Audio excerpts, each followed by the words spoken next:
IIM UPSC tuitions only in Tirumala IAS institute Chaitanyapuri. Call చేసి ఇప్పుడే join అవ్వండి. పాస్టర్ ప్రవీణ్ పగడాల మృతిపై పోలీసులు దర్యాప్తు కొనసాగుతోంది. ప్రమాదమా, హత్య అని నిగ్గు తేల్చేందుకు పోలీసులు విచారణ చేపట్టారు. ఏపీ సర్కార్ సీరియస్ గా తీసుకున్న ఈ కేసు కోసం 5 బృందాలు రంగంలోకి దిగాయి.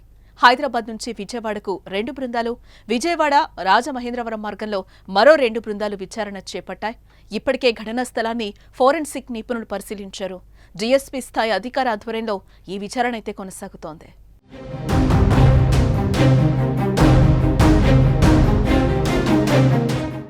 మరోవైపు ప్రవీణ్ కుటుంబ సభ్యులను పోలీసులు విచారించి వారి స్టేట్మెంట్ను కూడా రికార్డ్ చేశారు. వారు చెప్పిన అంశాల ఆధారంగా కేసులో ముందుకెళ్లనున్నారు. అలాగే పలువురు అనుమానితులను కూడా పోలీసులు విచారిస్తున్నట్టుగా తెలుస్తోంది. టోల్గేట్ దగ్గర ప్రవీణ్ ప్రమాదానికి గురైన సమయంలో అక్కడ ప్రయాణించిన 5 వాహనాలను గుర్తించి వారిని కూడా విచారిస్తున్నట్టుగా సమాచారం.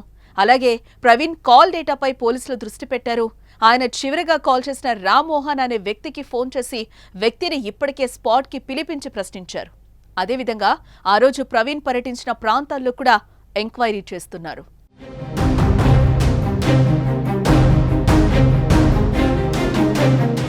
తూర్పుగోదావరి జిల్లా రాజానగరం పోలీస్ స్టేషన్ పరిధిలోని జాతీయ రహదారిపై కొంతమూరు దగ్గరున్న నయారా పెట్రోల్ బంకు దగ్గర మార్చి 24 రాత్రి 11:42 జరిగిన రోడ్డు ప్రమాదంలో పాస్టర్ పగడాల ప్రవీణ్ కుమార్ మృతి చెందారు.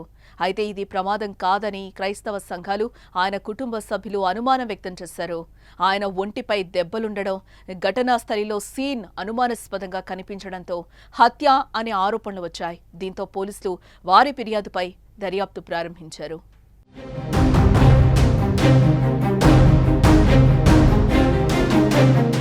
తెలుగు రాష్ట్రాల్లో ప్రవీణ్ కేసు ఇప్పుడు సంచలనంగా మారడంతో చంద్రబాబు స్వయంగా పర్యవేక్షిస్తున్నారు.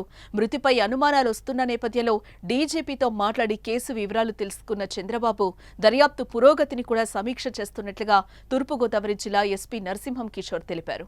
అలాగే ఈ కేసుకు సంబంధించి పుకార్లు, అసత్యాలు ప్రచారం చేయొద్దని ఆయన సూచించారు. శాంతి భద్రతలకు విఘాతం కలిగించే పోస్టులు పెడితే కేసులు తప్పవని హెచ్చరించారు. ఈ కేసుకు సంబంధించి ఎవరి దగ్గరైనా ఆధారాలు ఉంటే కొవ్వూరు డీఎస్పీకి అందించాలని తెలిపారు.